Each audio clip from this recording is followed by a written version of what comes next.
Bismillahirrahmanirrahim. Alhamdulillahirabbil alamin. Wassalatu wassalamu ala asyrafil anbiya'i wal mursalin wa ala alihi wa sahbihi ajma'in. Rabbi shrah li sadri wa yassir li amri wahlul 'uqdatam min lisani yafqahu qawli, amma ba'd. Assalamualaikum warahmatullahi wabarakatuh. Alhamdulillah, muslimin muslimat yang dirahmati Allah sekalian, berjumpa lagi kita dalam rancangan My Islam Series, dan insyaallah pada siri kali ini kita akan berbicara, kita akan berbincang, kita akan mulang kaji berkaitan satu tajuk yang tidak asing lagi bagi kita, iaitu tajuk makanan halalan thayyiban. Dan insyaAllah sidang pendengar yang saya kasih sekalian, kita akan mulakan siri tazkirah kita ataupun My Islam Series kita pada kali ini dengan membaca surah Al-Kahfi ayat 1 hingga 10 insyaAllah. A'udzu billahi minasyaitonir rajim. Bismillahirrahmanirrahim. Alhamdulillahilladzi anzala ala 'abdihil kitaba wa lam yaj'al lahu 'iwaja qayyiman liyunzira ba'san shadidan min ladunhu wa yubashshiral mu'minina alladhina ya'maluna as-salihati anna lahum ajran hasana makithina fihi abada wa yunziral ladhina qalu ittakhazallahu walada ma lahum bihi min ilmin wala liabaihim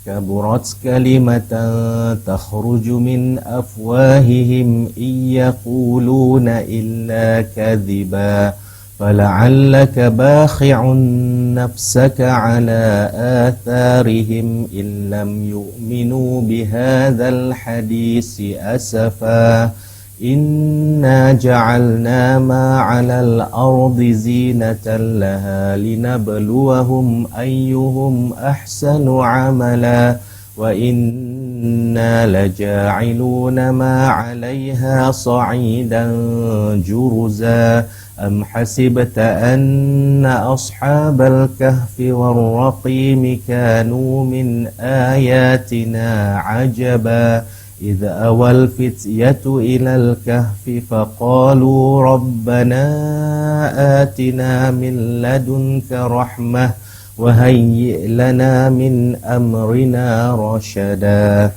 صدق الله العظيم.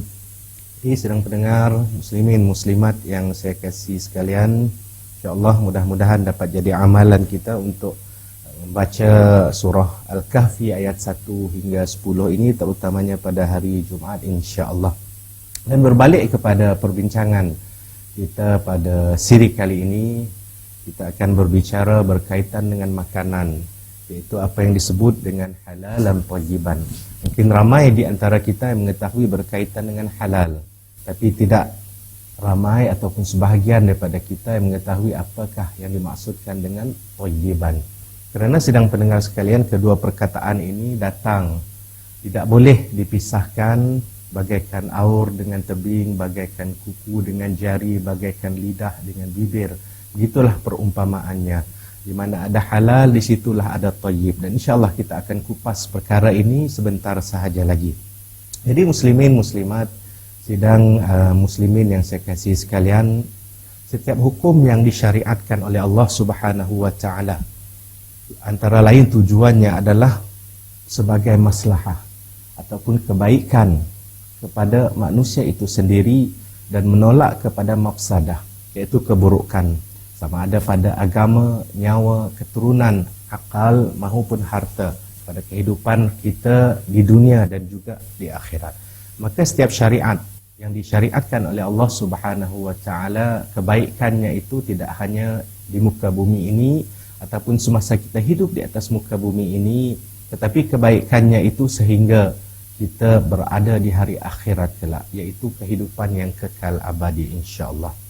Jadi ini bertepatan dengan kebenaran ataupun kemuliaan agama Islam itu, yang mana Islam ini tidak membiarkan kita ini teraba-raba dalam mencari sesuatu yang mendatangkan kebaikan kepada manusia tanpa adanya sebarang petunjuk ataupun panduan daripada Allah Subhanahu wa taala. Dan sebagaimana kita sedia maklum, panduan ataupun rujukan ini yang pertamanya datang daripada Al-Quran Al-Karim yang diturunkan oleh Allah Subhanahu wa taala sebagai satu kitab, sebagai satu petunjuk, sebagai satu kelebihan yang ada pada junjungan besar Nabi sallallahu alaihi wasallam. Dan begitulah seterusnya daripada al-hadis, dan begitulah seterusnya. Bagaimana petunjuk-petunjuk ini atau panduan-panduan ini diberikan oleh Allah Subhanahu wa taala supaya kita manusia tu berada dalam keadaan yang mencari-cari, dalam keadaan yang kita sini panduan kita nak mula sesuatu tu. Segalanya telah ditetapkan oleh Allah Subhanahu wa taala. Yang perlu kita cari adalah kita perlu berguru ataupun kita perlu belajar tentang panduan-panduan yang telah diberikan oleh Allah Subhanahu wa taala ini. Jadi kalau kita lihat di dalam Al-Quran umpamanya banyak perintah dan juga larangan yang telah diwahyukan oleh Allah Subhanahu wa taala. Yang mana perintah ataupun larangan ini bukanlah satu sekatan, bukanlah satu ancaman kepada kita, tetapi ianya adalah nak menjaga kemaslahatan kita sebagai manusia. Dan salah satu yang kita akan bincangkan pada hari ini, pada hari itu adalah konsep halal dan thayyiban, yaitu konsep halal dan baik. Ini disebutkan oleh Allah Subhanahu wa taala dalam surah Al-Baqarah ayat 168. Ayat ini selalu kita dengar, tuan-tuan, puan-puan, muslimin, muslimat yang saya kasih sekalian, yang berbunyi a'udzubillahi minasyaitonir rajim. Ya ayyuhan nasu kulu mimma fil ardi halalan thayyiba. Ayat itu sangat masyhur. Kalau kita boleh ambil intipati ayat itu, insya-Allah kehidupan kita akan sejahtera, bukan sahaja di muka bumi tetapi kelak di akhirat semasa kita berjumpa dengan Allah Subhanahu wa taala, insya-Allah.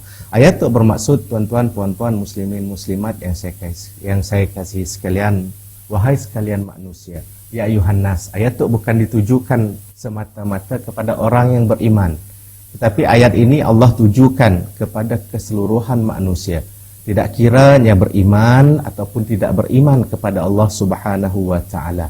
Maka Allah menjelaskan dalam ayat itu, makanlah yang halal lagi baik daripada apa yang terdapat di muka bumi, dan janganlah kamu mengikuti langkah-langkah syaitan, kerana sesungguhnya syaitan itu adalah musuh kamu yang nyata. Jadi dalam ayat itu, tuan-tuan, puan-puan, muslimin, muslimat yang dirahmati Allah, Allah mengurniakan kepada kita bermacam-macam kurniaan yang berupa binatang, berupa tumbuh-tumbuhan, berupa segala apa yang telah jelas dihalalkan oleh Allah Subhanahu wa taala. Maka Allah memerintahkan kepada kita supaya kita makan yang dihalalkan oleh Allah Subhanahu wa taala semata-mata. Maka kita hendaklah menjauhi segala apa yang diharamkan oleh Allah Subhanahu wa taala.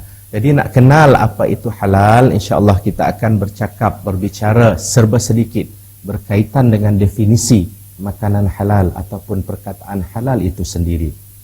Halal ini secara ringkasnya adalah sesuatu yang dibenarkan oleh syariat. Sama ada untuk kita memakannya, untuk kita memakainya, ataupun untuk kita menggunakannya.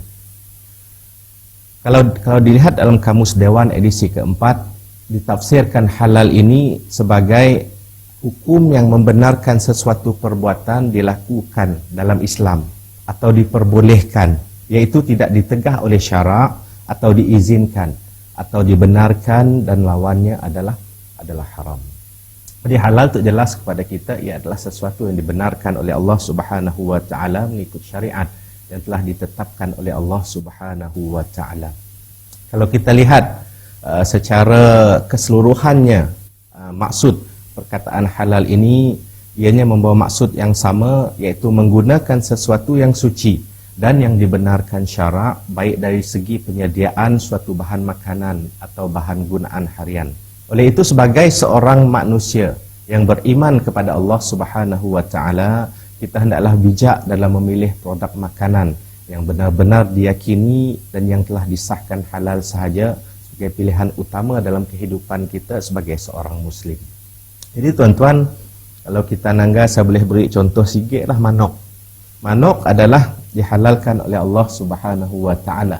Tetapi dengan syarat manok ayam itu ataupun manok itu disembelih mengikut cara yang telah ditetapkan oleh Islam, iaitu putus dua urat, iaitu urat marih dan dua urat yang telah disyariatkan oleh agama Islam. Tetapi kalau kita lihat, sekiranya ayamnya disembelih, kemudiannya diletakkan di lantai contohnya. Jadi adakah ia menepati konsep halalan thayyiban? Kalau diletak di lantai, maknanya ia terdadah kepada bakteria-bakteria ataupun kekotoran-kekotoran ataupun mungkin najis yang boleh menjejaskan kehalalan ayam tersebut. Sebab itulah perkataan halal dan thayyib, iaitu baik itu datang, tidak boleh dipisahkan. Kedua-duanya datang bersama-sama untuk memastikan kebaikan kepada kita sebagai hamba Allah Subhanahu wa taala. Jadi kalau kita lihat apakah dalil yang disyariatkan makanan halal ini, kita boleh lihat dalam Al-Quran surah Al-An'am ayat 145. A'udzu billahi minasyaitonir rajim. Qul la ajidu fi ma uhiya ilayya muharraman ala ta'imin yat'amahu illa an ayyakuna maitatan aw damma masfuhan aw lahma khinzir fa innahu rijsun aw fisqan uhilla li ghairillahi bih faman idturra ghaira baghin wala 'adin fa inna rabbaka ghafurur rahim. Maksudnya, katakanlah, tidak kudapati di dalam apa yang diwahyukan kepadaku sesuatu yang diharamkan memakannya bagi yang ingin memakannya, kecuali daging haiwan yang mati, iaitu bangkai, darah yang mengalir, daging babi, kerana semua itu kotor, atau haiwan yang disembelih bukan atas nama Allah, tetapi barang siapa terpaksa, bukan kerana menginginkan dan tidak melebihi batas darurah, maka sungguh Tuhanmu Maha Pengampun, Maha Penyayang. Jadi ayat itu menjelaskan kepada kita, tuan-tuan, puan-puan, sedang muslimin, muslimat yang saya kasih sekalian, Allah mengharamkan kita makan ada beberapa perkara yang disebutkan dalam ayat ini. Yang pertamanya, diharamkan kepada kita untuk makan bangkai, yaitu haiwan yang mati dengan sendirinya, ataupun haiwan yang mati tanpa campur tangan manusia. Macam manok tadi, bilanya disembelih, makanya boleh untuk dimakan. Tapi bila manok yang mati atas sebab penyakit, ataupun manok yang mati atas sebab dipirit oleh kereta dan sebagainya, atau mati sebab terikat pada jerat, si sempat disembelih, atau mati kerana ditikam dengan batu, si sempat disembelih, maka ia jadi bangkai. Maka diharamkan kita untuk memakannya. Jadi antara sebab lain mengapa Allah mengharamkan kita untuk makan bangkai adalah secara fitrahnya bangkai itu adalah sesuatu yang menjijikkan, sesuatu yang kotor. Siapa di kalangan kita yang mau makan bangkai? Ia dah berbau, ia dah dihinggap lalat, dihinggap bakteria dan sebagainya. Jadi ia akan mendatangkan mudarat kepada kesihatan kita. Sama juga dengan binatang-binatang yang lain. Kecualilah jika ia disembelih dengan cara yang disyariatkan oleh Islam, maka barulah ia halal untuk dimakan. Kita ada lembu, ada kerbau, ada itik dan sebagainya, kambing, mestilah disembelih dengan cara yang disyariatkan oleh agama Islam itu sendiri. Yang kedua, daripada ayat surah Al-An'am tadi, yang diharamkan oleh Allah Subhanahu wa taala adalah darah yang mengalir, itu darah cair. Secara fitrahnya, muslimin muslimat yang saya kasih sekalian, darah tu nya kotor, nya hina, nya mudarat kepada kita manusia. Jadi diharamkan untuk kita makan bagi darah yang mengalir, yang cair, yang keluar daripada haiwan dan sebagainya. Yang ketiga, yang tu jelas, tuan-tuan, puan-puan, muslimin muslimat yang dirahmati Allah, daging babi. Itu adalah satu keharaman yang jelas disebutkan oleh Allah Subhanahu wa taala. Karena kalau kita lihat khinzir ini ataupun babi ini adalah satu binatang yang kotor, yang jijik, Macam ni pun keadaan kita meletakkan khinzir ini di dalam kandang apapun, ia akan balik kepada sifat asalnya, iaitu sifatnya yang pengotor dan menjijikkan. Di antara sebab inilah Allah mengharamkan kita untuk makan daging babi. Kita boleh makan apa sahaja daging selain daripada daging babi, makanlah dan elakkanlah ataupun jauhkanlah diri kita daripada memakan daging babi ini. Dan dari sudut saintifiknya juga banyak kajian-kajian sains yang menunjukkan keburukan apabila kita memakan daging khinzir ini. Antaranya yang boleh saya sebutkan di sini adalah adanya cacing pita yang ada dalam daging babi itu yang tidak akan mati walaupun telah dimasak, dan lama kelamaan cacing ini akan merosakkan organ tubuh badan kita. Jadi tuan-tuan, puan-puan, muslimin, muslimat yang dirahmati Allah, yang keempat yang diharamkan oleh Allah Subhanahu wa taala melalui ayat dalam surah Al-An'am tadi adalah binatang yang disembelih bukan kerana Allah Subhanahu wa taala. Jadi tuan-tuan, ini berbalik kepada niat kita. Apakah niat kita untuk menyembelih ayam ataupun lembu itu? Jadi niat yang pertama itulah mestilah semata-mata kerana Allah Subhanahu wa taala.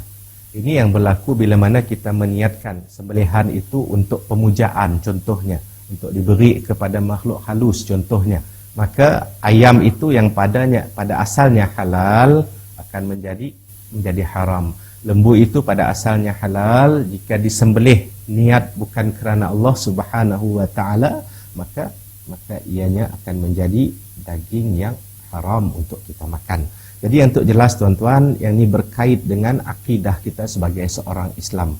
Segala apa yang kita lakukan hendaklah berlandaskan kepada tujuannya satu, iaitu kepada Allah Subhanahu wa taala, bukan kepada tujuan-tujuan yang selain daripada Allah Subhanahu wa taala.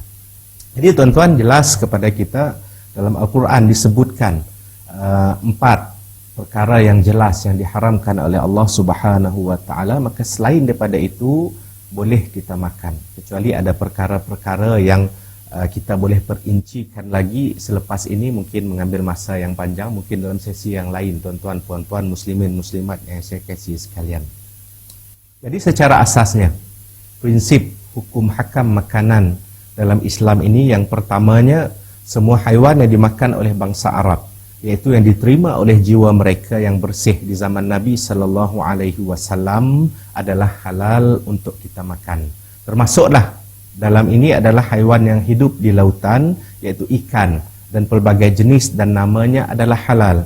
Syariat juga mengakui halalnya makanan ini dan keharusan untuk kita memakannya. Yang keduanya adalah binatang ternakan, iaitu unta, lembu, kambing, kuda, kijang, arnab dan sebagainya yang dimakan oleh bangsa Arab. Bahkan terdapat nas syarak yang menghalalkan kita makan binatang-binatang ini.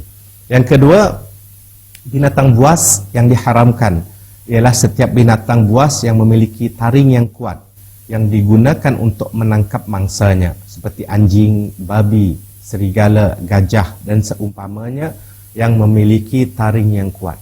Jadi mana-mana binatang yang ada taring yang kuat dan taring untuk digunakan untuknya menjadi pemangsa kepada haiwan-haiwan yang lain, maka binatang-binatang ini adalah haram untuk dimakan, seperti burung helang dan contoh-contoh yang telah saya sebutkan tadi. Itu prinsip yang kedua. Prinsip yang ketiga, diharamkan juga untuk kita memakan haiwan yang kita disunatkan untuk membunuhnya, seperti ular, kalajengking, burung gagak, tikus dan setiap haiwan yang jelas berbahaya kepada kita. Jadi ada di kalangan orang Islam yang mau makan ular. Contohnya kita pun geli bila nangga ular, nangga skorpion. Contohnya kita pun rasa simok nak makan. Tetapi perkara itu dah dijelaskan oleh Islam bahawa memang tidak boleh, haram untuk kita memakannya. Tak tikus segalanya boleh mendatangkan mudarat kepada kesihatan kita secara umumnya. Walau bagaimanapun sidang pendengar yang saya kasih sekalian, perkara-perkara yang diharamkan tadi boleh dimakan bila mana kita berada dalam keadaan darurat. iaitu darurat, bila mana si ada lagi makanan lain yang kita boleh makan, si ada lagi benda lain yang kita boleh makan untuk kita menyambung hayat kita, untuk meneruskan kehidupan. Maka bolehlah kita memakan apa-apa yang diharamkan oleh Allah Subhanahu wa taala ini sekadar untuk kita menyambung nyawa kita. Bukan makan sampai kenyang, tapi sekadar untuk kita meneruskan hayat kita di atas muka bumi ini. Jangan makan sampai sekedak, sampai nyanda makannya, kau tak nak nyaman katanya. Jadi itulah kemuliaan yang ada pada agama kita ini. Ia agama yang sangat sempurna, sangat sporting untuk penganut-penganutnya, itu kita orang-orang yang beriman kepada Allah Subhanahu wa taala. Tapi darurat itu bukanlah satu perkara yang boleh kita isytiharkan sesuka hati. Ada keadaan yang dijelaskan oleh para ulama bagaimana keadaan darurat ini yang membolehkan untuk kita makan apa sahaja yang diharamkan oleh Allah Subhanahu wa taala. Jadi sedang pendengar yang saya kasih sekalian, dalam keadaan kita pada masa itu, kita melihat bagaimana tren pemilihan makanan di kalangan umat Islam itu. Jadi kalau kita lihat keyakinan umat Islam itu terhadap umpamanya inisiatif daripada kerajaan kita sendiri, iaitu dengan adanya pensijilan halal Malaysia yang dikeluarkan oleh pihak JAKIM, dan kalau di Sarawak itu diuruskan oleh Jabatan Agama Islam Sarawak, maka di situ ada keyakinan terhadap halal dan thayyibnya barang makanan yang kita ambil secara harian itu. Sebabnya tuan-tuan, untuk mendapatkan sijil halal ini bukanlah satu perkara yang mudah, bukannya terlalu susah juga, tetapi ia melalui beberapa proses yang perlu dipatuhi oleh pengusaha-pengusaha ataupun individu-individu ataupun syarikat-syarikat yang berkeinginan untuk mendapatkan pensijilan halal Malaysia ini. Yang pertamanya, mereka ini akan diaudit bagi memastikan pematuhan terhadap standard-standard yang ada pada manual prosedur pensijilan halal Malaysia, yang ada pada standard ISO dan sebagainya. Sekiranya lulus audit ini, maka barulah mereka akan diberikan sijil pengesahan halal Malaysia. Dan apabila dah dapat sijil tu lagi ikhlas, sidak tu akan dipantau lagi oleh pihak berkuasa berwibawa, iaitu JAKIM dan juga kalau di Sarawak, Jabatan Agama Islam Sarawak, bagi memastikan pematuhan terhadap standard pensijilan halal Malaysia itu sentiasa dipatuhi dan tidak diabaikan dalam penyediaannya, dalam proses pembuatannya, dalam pembungkusannya, dalam penghidangannya. Jadi semua itu kita lihat bagi memastikan makanan yang ataupun produk yang diberikan pensijilan halal ini adalah mematuhi konsep halal lagi baik ini. Jadi tuan-tuan, ini satu yang sangat penting bagi kita untuk kita memastikan, sebab mencari yang halal itu adalah fardu, adalah satu perintah daripada Allah Subhanahu wa taala. Jadi inilah antara caranya untuk kita memastikan apakah makanan yang kita makan itu adalah yang halal, ataupun adakah makanan yang kita ambil itu adalah makanan yang baik. Jadi tuan-tuan, kalau kita nak lihat senario pensijilan halal Malaysia ini, kita nanggap di Malaysia pun isunya adalah kurangnya pengusaha di kalangan orang Islam yang berhajat untuk mendapatkan pensijilan halal Malaysia ini, dan adanya pemikiran di kalangan umat Islam. Kalau dulu kita pernah nangga, kami orang Islam yang pergi makan di tempat yang serve nopok, katanya kami orang kita yang pergi makan. And then ada lagi senario yang selepasnya, bila kita nangga ada orang bertudur makan di tempat ya, maka kita madah tempat ya adalah tempat yang halal, boleh dimakan. Tapi bagi nak menyebutkan bahawa sesuatu premis itu halal adalah satu perkara yang susah, selagi mana sidak pengusaha ini tidak mendapatkan persijilan halal halal Malaysia yang dikeluarkan oleh JAKIM, kerana di dalamnya ada pengauditan, ada pemantauan dan sebagainya untuk kita melihat pematuhan terhadap aspek bukan sahaja halal tetapi aspek baiknya, itu thayyibnya, bagaimana penyediaan, bagaimana pengangkutan, bagaimana pelabelan, pembungkusan, penyimpanan bahan mentahnya macam mana. Jadi itulah perkara-perkara yang sangat penting untuk pihak kita memastikan setiap apa yang disuap dalam mulut kita itu adalah makanan yang halal lagi baik. Jadi di kesempatan ini saya ingin menyeru kepada semua pengusaha, tidak kira muslim ataupun non-muslim, untuk kita sama-sama mendapatkan pensijilan halal Malaysia ini, kerana ianya boleh mendatangkan keyakinan yang lebih tinggi kepada orang awam untuk datang ke premis kita, dan insya-Allah kita akan sentiasa dipantau dan sebagainya bagi memastikan setiap apa yang kita hidangkan itu mematuhi prosedur piawaian dan undang-undang semasa berkaitan halal, sama ada di Malaysia ataupun ordinan-ordinan yang terpakai di negeri Sarawak ini. Jadi seterusnya tuan-tuan, puan-puan, muslimin, muslimat yang saya kasih sekalian, kalau kita lihat dalam buku Halal dan Haram yang telah ditulis oleh almarhum Syekh Dr. Yusuf Al-Qaradawi, terdapat 10 prinsip dan konsep yang telah dijelaskan oleh Dr. Syekh Yusuf Al-Qaradawi ini berkaitan dengan halal dan haram. Yang pertamanya adalah asal sesuatu itu adalah harus, yakni dibolehkan. Berkaitan perkara ini disebutkan oleh Dr. Yusuf Al-Qaradawi, dasar pertama yang ditetapkan oleh Islam ialah membawa asal sesuatu yang diciptakan oleh Allah itu, biar apapun jua barangan atau manfaat, asalnya ialah halal dan boleh dipakai.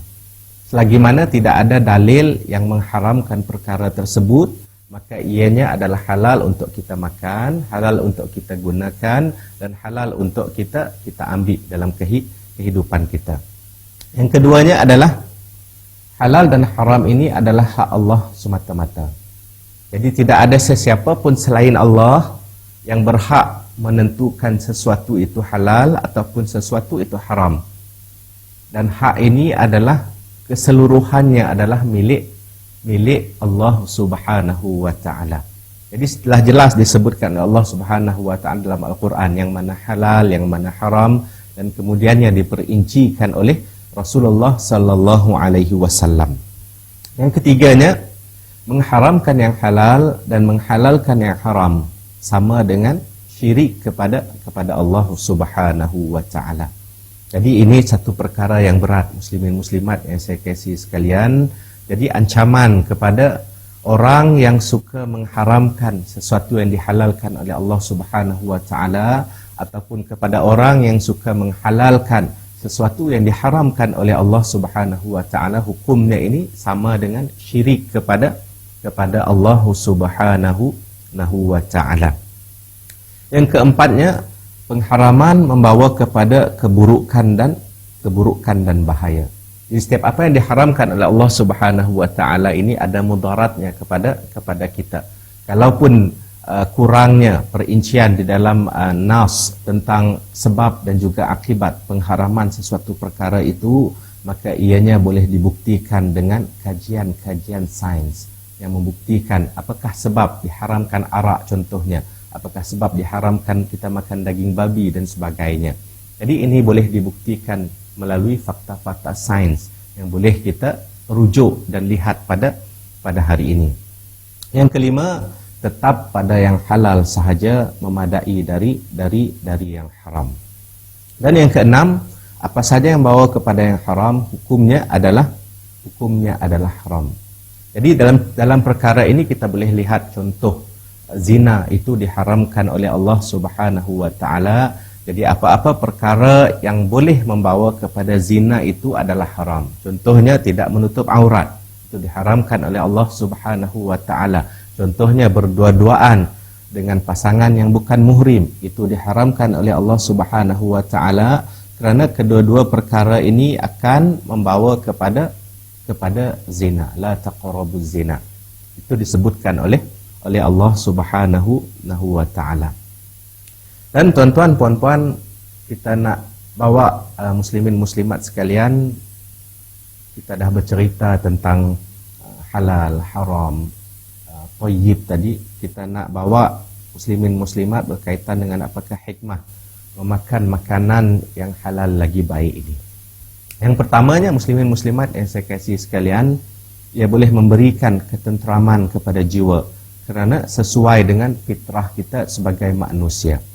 Manakala makanan yang haram dan syubhah pada kebiasaannya menjadikan jiwa tidak tenteram, resah dan gelisah kerana bertentangan dengan fitrah kita.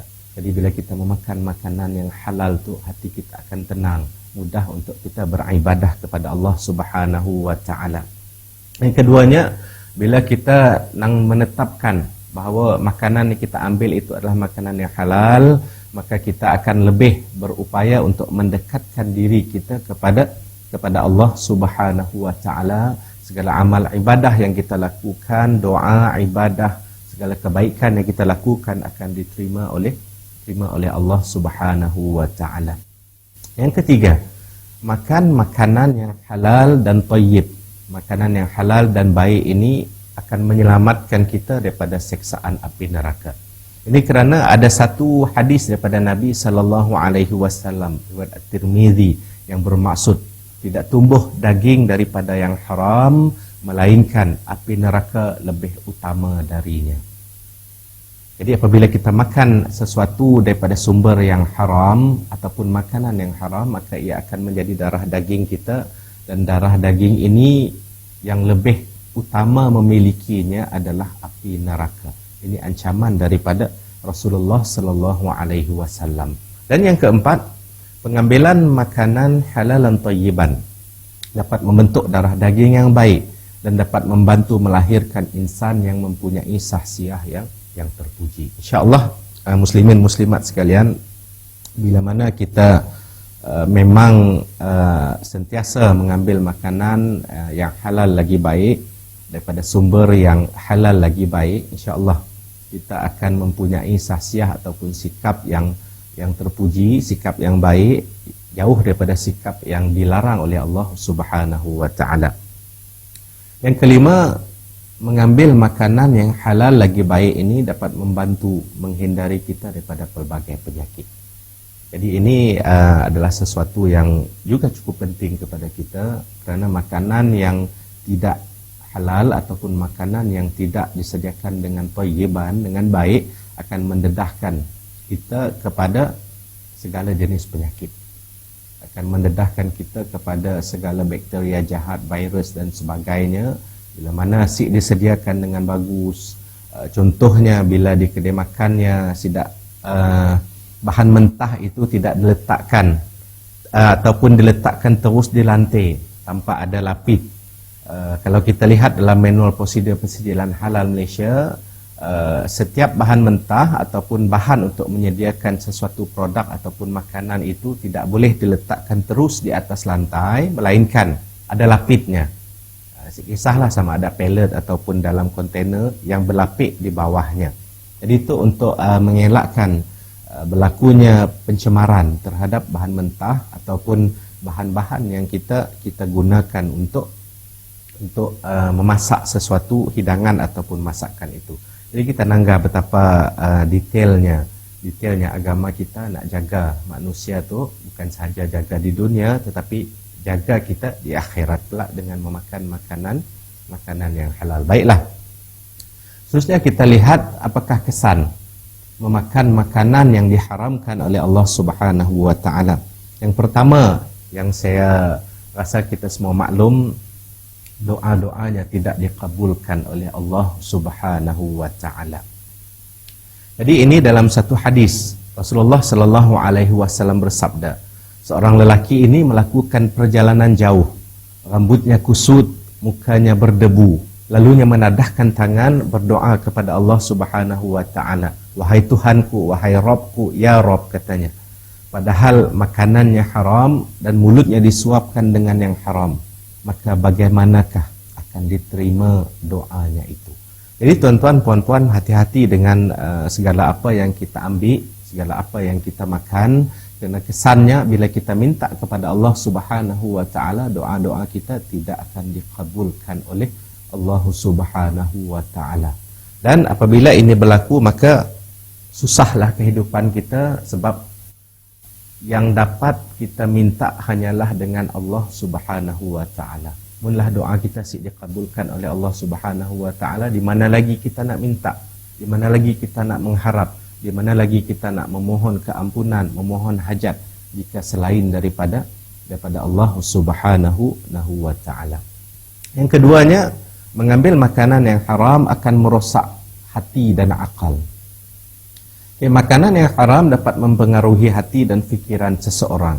Jika seseorang memakan makanan yang baik ataupun makanan yang halal, maka hatinya juga dapat menjadi baik. Tetapi sebaliknya, jika memakan makanan yang haram, maka hati seseorang dapat dicemari, dan hal ini mempengaruhi kekhusyukan dalam beribadah, termasuklah dalam solat. Makanan yang haram juga akan merosakkan hati, akan mengeraskan hati kita, sehingga kita dapat nak nanggap kesusahan orang lain dan enggan membantunya. Jadi ini kesan yang walaupun kita mungkin dapat lihat dalam masa yang singkat, tetapi dalam masa yang panjang, kesan ini akhirnya akan mengeraskan hati kita untuk melakukan segala amal ibadah, mengeraskan diri kita daripada mendekatkan diri kepada Allah Subhanahu wa taala. Yang ketiga, amalannya tidak diterima oleh Allah Subhanahu wa taala. Ibnu Abbas berkata bahawa Sa'ad bin Abi Waqqas berkata kepada Nabi sallallahu alaihi wasallam, "Ya Rasulullah, doakanlah aku agar menjadi orang yang dikabulkan doa-doanya oleh Allah Subhanahu wa taala." Maka kita lihat apa jawaban Rasulullah, "Wahai Sa'ad, perbaikilah makananmu, iaitu makanlah makanan yang halal. Nescaya engkau akan menjadi orang yang selalu dikabulkan doanya. Dan demi jiwaku yang ada di dalam tangannya, sungguh jika ada seseorang yang memasukkan makanan haram ke dalam perutnya, maka tidak akan diterima amalnya selama 40 hari.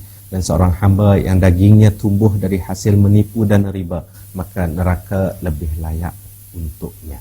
Jadi hadis tu jelas tuan-tuan, untuk menegaskan lagi hadis yang pertama tadi, iaitu barang siapa yang makan makanan yang haram, maka akan tumbuh dagingnya, dan dagingnya itu yang lebih aula, yang lebih utama untuknya adalah api neraka. Seterusnya tuan-tuan, makanan yang haram ini akan membawa kita ke neraka Allah Subhanahu wa taala. Na'udzubillahi min zalik. Sama dengan hadis yang tadi, hadis riwayat Tirmizi, tidaklah tumbuh daging daripada makanan haram kecuali neraka lebih utama untuknya. Jadi tuan-tuan, sama-sama kita menjauhkan diri kita daripada sesuatu yang haram. Banyak lagi makanan-makanan yang dihalalkan oleh Allah Subhanahu wa taala. Carilah yang halal, dan carilah daripada sumber yang dihalalkan oleh Allah Subhanahu wa taala. Yang kelima, mengurangi iman dalam hatinya. Mengambil makanan yang haram bukan hanya kesan pada hati dan akal, tetapi juga kesannya adalah pada keimanan kita kepada Allah Subhanahu wa taala. Yang mana jika kita nang malah ngambil makanan yang diharamkan oleh Allah Subhanahu wa taala, maka keimanan kita kepada Allah Subhanahu wa taala itu akan semakin menjauh. Sebagaimana hadis riwayat Bukhari dan Muslim daripada Rasulullah sallallahu alaihi wasallam, tidaklah peminum khamar, iaitu peminum arak, ketika ia meminum arak itu termasuk seorang mukmin. Jadi ketika mana dia meminum arak itu, bukanlah dia seorang yang beriman kepada Allah Subhanahu wa taala. Ketika mana ia mengambil sesuatu yang haram itu, bukanlah ia beriman kepada Allah Subhanahu wa taala pada ketika itu. Dan ketika mana ia mengambil sesuatu daripada sumber yang haram, tidaklah ada iman dalam dirinya pada ketika itu. Sebab orang beriman ini takut kepada Allah Subhanahu wa taala. maka ia akan menolak untuk mengambil, memakan, menggunakan ataupun segala apa yang diharamkan oleh Allah Subhanahu wa taala. Yang keenam, mengambil makanan yang haram ini akan merosakkan keturunan. Jika kita ambil sesuatu barang makanan yang haram ataupun kita dapat sumber pendapatan kita daripada sumber yang haram, kita beri makan kepada anak isteri kita di rumah, maka makanan ini akan merosakkan diri isteri dan juga anak kita di rumah. Jadi mungkin inilah antara sebabnya bagi ibu bapa yang sering kali, yang selalu beri makanan daripada sumber yang diharamkan oleh Allah Subhanahu wa taala kepada anaknya, maka mungkin inilah antara puncanya yang menyebabkan anaknya ini susah nak diatur dan cenderung kepada melakukan sesuatu yang dilarang oleh Allah Subhanahu wa taala. Jadi tuan-tuan, banyak kesan kita ambil makanan yang diharamkan oleh Allah Subhanahu wa taala.